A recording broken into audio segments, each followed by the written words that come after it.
Hey, y'all, and welcome back to the Find Your Edge podcast. I am your host, Chris Newport, and today is a fun one. I mean, when is it not a fun one? But honestly, this is all about supplements. Should you take them? Why? And more. And this was inspired by our longevity nutrition coaching group. In one of our accountability calls, somebody asked about some specific products that they're starting to see in their Instagram feed or their social media feeds. It's kind of like, well, what do you think about that? So I figured this was a good opportunity to educate folks on whether you should take a supplement and what are some of the questions that you need to ask yourself. So if you're watching this on YouTube, you'll be able to see the decision tree, and if you're only listening to it, it will be in the show notes, and you can link over to our blog post, which will have this in there as well. But I'm going to walk you through this, so hopefully it will make sense whether you're listening or watching. So number one, big shocker on this question, y'all. Are you eating a well-balanced diet?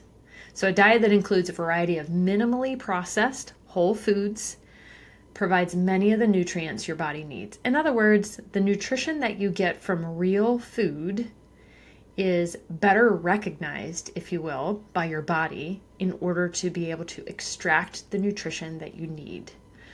So if you're not eating a well-balanced diet, or if for some reason you cannot eat a well-balanced diet, then certainly there may be a greater need for supplementing or for making some tweaks to your diet. So we could go down the rabbit hole of our food system and the nutrient balance of our soil. And certainly those are questions that we should be asking ourselves. Where is your food coming from? But for the purposes of this podcast, let's just think of, are you getting enough protein? Are you getting your fruits and vegetables? And are you tracking what's going on inside your body with a regular physical and getting your labs to actually see what is your nutritional status? Okay.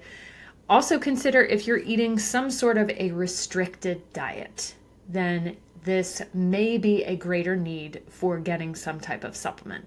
Let me give you some examples. If you are vegan, you're definitely going to be missing out on some crucial nutrients, things like zinc, things like B12, etc. If you are eliminating any types of food groups, whether you have an allergy or something like celiac disease, you may be missing out on a few nutrients as well. If there is no dairy in your diet, are you getting enough vitamin D and other sources, for example? So if you're eliminating anything, then certainly the diet could potentially use some additional balancing. Another example is if you're on an intermittent fasting diet.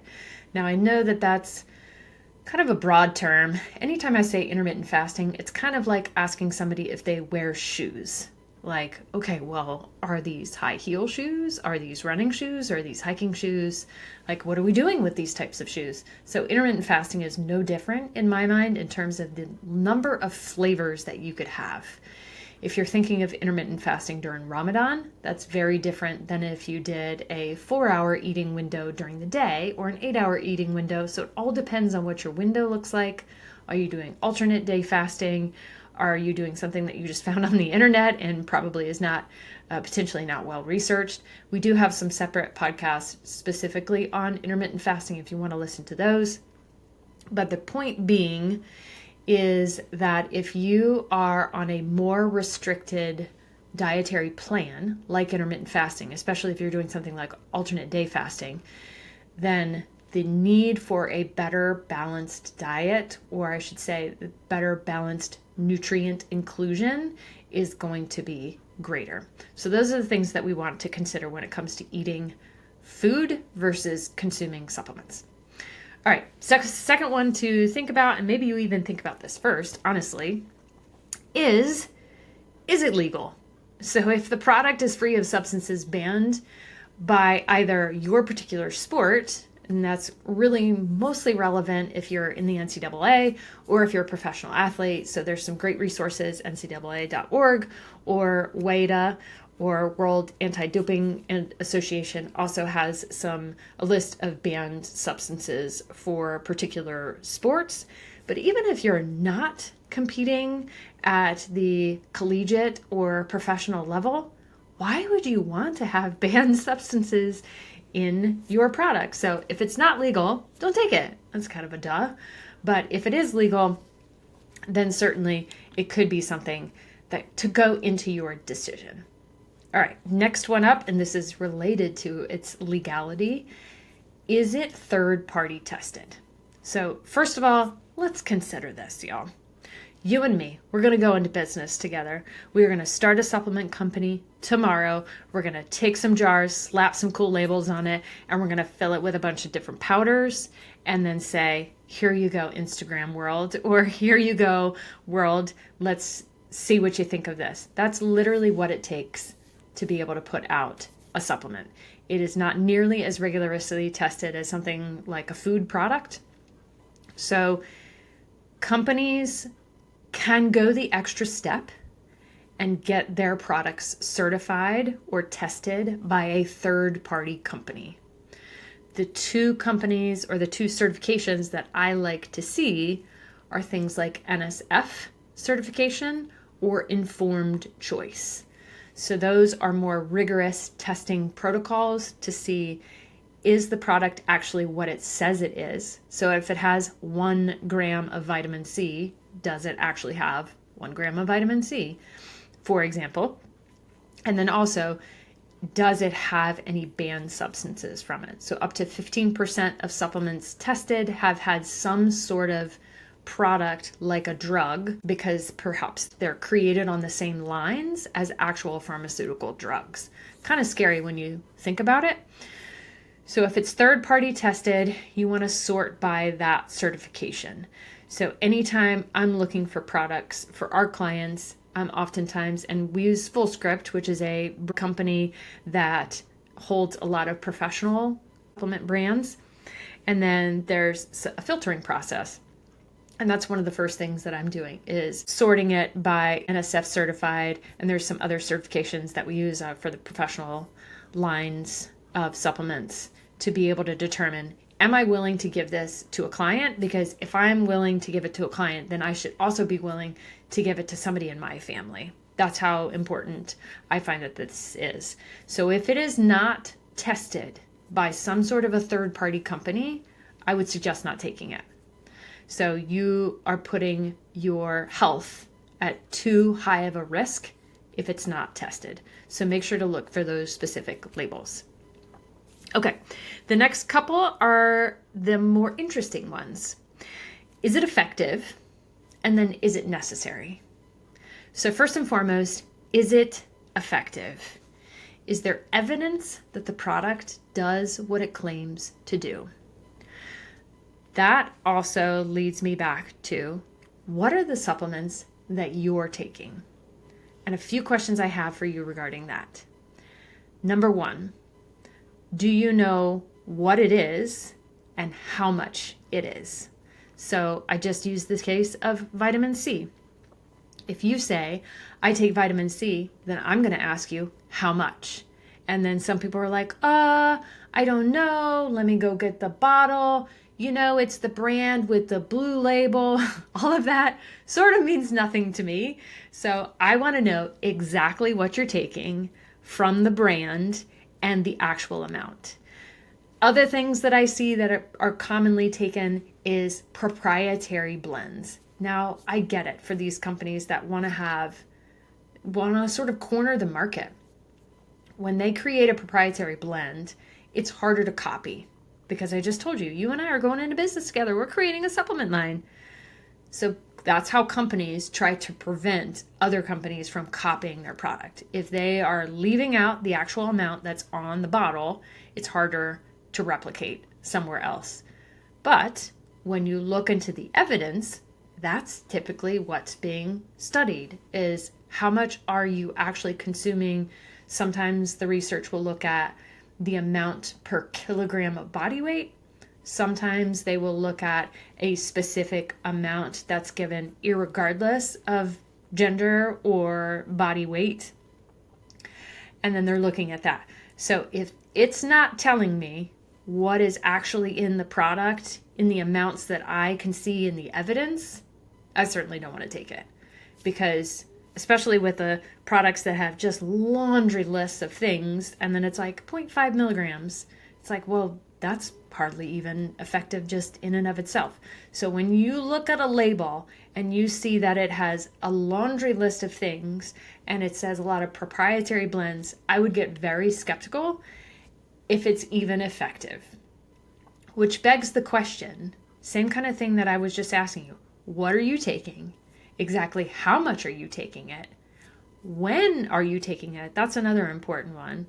And then, most importantly, why are you taking it? So many people are like, oh, well, I heard that this is helpful. Or they're just walking along the grocery store shelves and they're like, oh, that looks like a pretty label. And I think I'm supposed to take an omega-3 or a CoQ10 or a whatever. And then they just grab it and throw it in their cart. And then they start taking it without knowing whether it's third-party testing, without even knowing why they're taking it, whether it's effective, and in the dose that is appropriate. Is it actually evidence-based, and is it actually effective at that particular dose? If you have questions, this is something that we as sports dietitians totally nerd out on. Like, this is one of my favorite things, is actually looking at what is the effective dose for the proposed need or for the proposed claim. Are you taking X amount for a performance gain? Are you taking this because your B12 is low? Are you taking this because there's some other sort of nutritional imbalance or trying to prevent something? Or, so what exactly is it that you're taking it for? And is there enough evidence behind it to support the opportunity to take it? And then that goes along with, is it actually necessary? So this kind of ties into a couple of different things. What is the cost that you are willing to spend on supplements on a regular basis? Whether it be that you buy your supplements on a quarterly basis or whether you buy them on a monthly basis. Because I know there's a lot of different products, certainly products that we recommend. Like, for example, magnesium. Magnesium's an easy one just because we have so many people who take it. They are heavy sweaters typically, and there are some genetic links that point to their necessity. And it's generally relatively benign, and it's certainly effective. So using magnesium as an example, you can buy them in these massive bottles of like 360 capsules. So if you know that that's going to last you for 6 months, or for if you're taking one a day, roughly a year, great. Then factor that in to what you are willing to spend on your supplements. I was just listening to a podcast a couple of days ago with a particular biohacker. You may or may not heard of him. I'm not going to mention his name, but that was a big topic of conversation in our longevity nutrition coaching group and our accountability calls of, is it worth it to you to take what quantity of supplements? So this particular gentleman was sharing that he takes 111 pills per day. I obviously find that that is an extreme case. And to what end is my question? To you, at least. Would you rather consume a pill or would you rather have food? What is the value that ties in to what is important to you? So cost can be a big thing. If you're doing 111 pills per day, you're probably spending at least $1 per pill, if not more, because certain supplements obviously are much more expensive than others. For example, vitamin C, cheap. You can generally find that pretty easily, pretty cheaply, maybe even less than a cent per pill, depending on what the actual dose is. And then looking at something like CoQ10, a very effectively absorbed version of CoQ10, which is very specific antioxidant that ties into heart health and can be depleted if you're on things like statins. And just quick medical disclaimer, this is just for educational purposes, not for medical advice, but that would be a reason for someone to take additional CoQ10 if they're on some sort of statin that's going to deplete that. Ubiquinol is a very well absorbed version, and typically the dose is somewhere between 100 to 200 milligrams per day.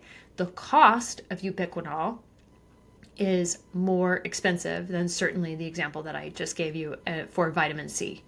Other things that might be more expensive, glutathione is one that can be more expensive. Your omega-3s might be more expensive. Some of your single nutrients are less expensive. So it's all in what is it worth to you and how much are you willing to spend on your supplements. And then I would question you, would you be willing to spend more on food than you would on supplements if you were going to get a higher quality of food?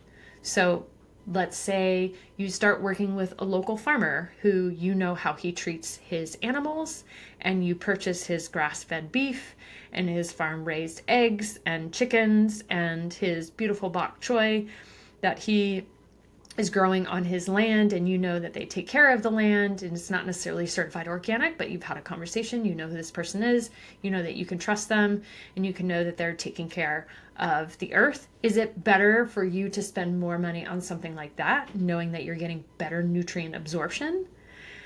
Or do you want to spend money on maybe a lower quality of dietary plan and on supplements? And I can't answer that for you. That's something that you need to determine. Okay, another one that's not necessarily on this decision tree, but certainly comes into play with the lens that we like to use in our practice, that being the genetic lens. It's one of our favorite things that we like to do in our longevity nutrition coaching program is look at your genes and basically give you the textbook to seeing what combination of your genes is more important to be taking or avoiding, in some cases, certain supplements. So let me give you some examples.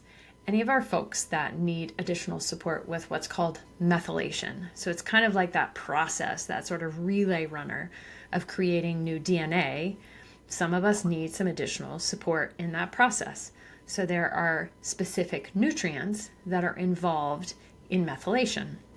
In particular, things like B12 and things like folate, but we want to make sure we're not getting them from the things like the store shelf folic acid, which is the synthetic version, versus something like a methylated folate, which is going to be much more optimally absorbed.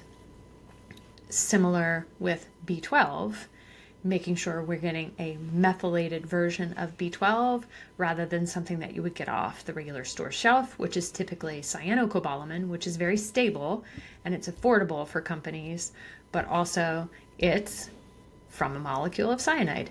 And in my opinion, we don't need any of that. So may as well get either methylated cobalamin or something like an adenylyl cobalamin. Those are some of the other options when it comes to getting appropriate supplementation based on your genetics.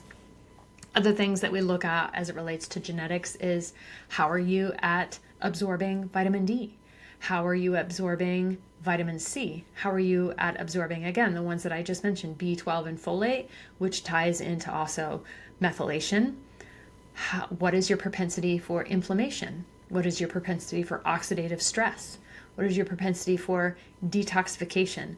So there are certain supplements that are ideal for certain situations, in particular genetic SNPs. And there are certain situations where certain things are not ideal.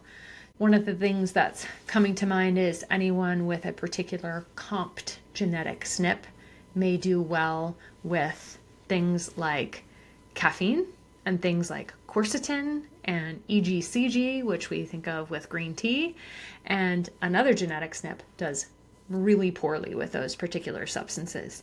So those are the things that we keep in mind when it comes to a supplement, whether it be anything from a multivitamin to single nutrients to combinations to even herbal things. Something else I want you to be aware of and perhaps caution you with is overdoing it on certain things. Now, yes, there are some water-soluble vitamins, and if you don't use a lot of it, then you're going to excrete it via something like your urine or your stool. There are fat-soluble vitamins that can be more problematic. Those are your A, E, D, and Ks. And more so specifically, I think of E and A as the more problematic ones. Yes, you can have vitamin D toxicity. Any of those can be toxic, but from specific nutrients that you get from supplements, there are different types of those nutrients. So I'll give you an example. Vitamin E or tocopherols, there are different types of them. And typically a supplement is just going to have one type of them rather than having the whole selection of different types of vitamin E. And that is the better way to go so that you're not overdoing it on one particular type of, in particular, fat-soluble vitamin. So that's one tip there. And then overdoing it from, let's say you're doing a multivitamin and you're also doing something like an AG1 or a Nutrafol. I am not supported by any of those, but those are common ones that I hear from folks that, oh yeah, I saw this in a commercial. I saw this in Instagram. I saw this on my favorite podcast of like, I should be taking this, right? And not everybody should be taking the same thing. That's based on your goals, based on your needs, based on if there's any nutrient imbalances, based on if there's any other medical conditions or medications or things that you're trying to achieve. So some of the things that we don't consider are you getting something from, say, I'll use the case of B vitamins. Generally speaking, it's probably not going to be that big of a deal, but consider that you might have some in your multi. You might also have someone in something, in some sort of like greens product maybe that you take, and then you also get it from your energy drink. And then we start to wonder why we're having particular issues, especially when it comes to synthetic versions of those, may create certain symptoms that are not ideal. And you don't even know it because you're getting it from so many different angles. So overdoing it in one particular bucket is not a great thing. And then also considering that there might be crossover. So if you're getting a therapeutic dose from one particular supplement, and then you're also adding to it with something else, whether it be something that you just buy off the grocery store shelves or something that comes in another product that is fortified in a particular way. So there can be some potential dangerous issues that go on with overdoing it or getting too much crossover from different products that you're consuming. And then the last piece I want to mention is, how do you know if they're working? How are you going to prove it to me that all of these things are either effective and or necessary?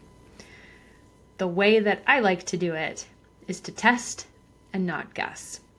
So, for example, if someone has a nutrient deficiency, let's say they're low on B12, how are we going to determine whether this particular dose and type of B12 is effective? You certainly want to test. Luckily, something like B12 and folate, those are relatively cheap to do. Same thing with B12, same thing with iron and ferritin and those types of things. It gets a little pricier when you get into some more specific micronutrient testing. The other thing that I like to do to test and not guess whether a certain supplement strategy, a nutrition strategy, and lifestyle strategy are all working is gut testing and micronutrient testing. So for example, if you're doing gut testing and we put you on a particular strategy of, let's say, prebiotics or butyrate or a certain type of probiotic, because they're all strain specific and dose specific, rather than just being like, oh, well, I saw this on my Instagram feed, so I figured I would take it. And again, go through that decision tree. Is it legal? Is it third-party tested? Is it effective? Is it necessary? And then what's your tipping point for cost? And could you get this from a well-balanced diet? Anyhow, if you're looking at things like gut testing, and then we put you on a specific strategy, or we look at micronutrient testing to correct some of those things, then how are we going to know if that's working? You retest. And that's one of those things that I really like to push, especially in our longevity nutrition coaching program, is keeping up with your own personal trends. Because so many times we're only looking at just a little tiny snapshot of what's happening with you in this moment when it comes to your laboratory results. What's going on over a longer period of time? And then also taking notes of things like, I started Ironman training during this time. I stopped Ironman training during this time. I had a death in the family and so was under more stress, or I wasn't sleeping. I had to move. I was in a house with a lot of mold. I was in a job that I was unhappy in. There's so many different things that can come into play as it relates to what is actually going on inside of you. So definitely keep track of your labs. Supplement wisely according to what you specifically need, if it's effective, if it's necessary, and also if your genetics need it. So I'm curious, what are some of the supplements that maybe you don't know anything about, but you're taking anyway? Or if you go through your supplement drawer and actually determine what is the amount that I'm taking, is this something that's effective? Shoot me a DM. Head over to Instagram at theenduranceedge.com. I'm so curious. What is it that you're taking? What is it that maybe you don't even know is effective or isn't effective? What are your questions about supplements? I want to know so that I can do any follow-up podcast episodes for you guys. Check you over there, and I will see you next time. Thanks for listening.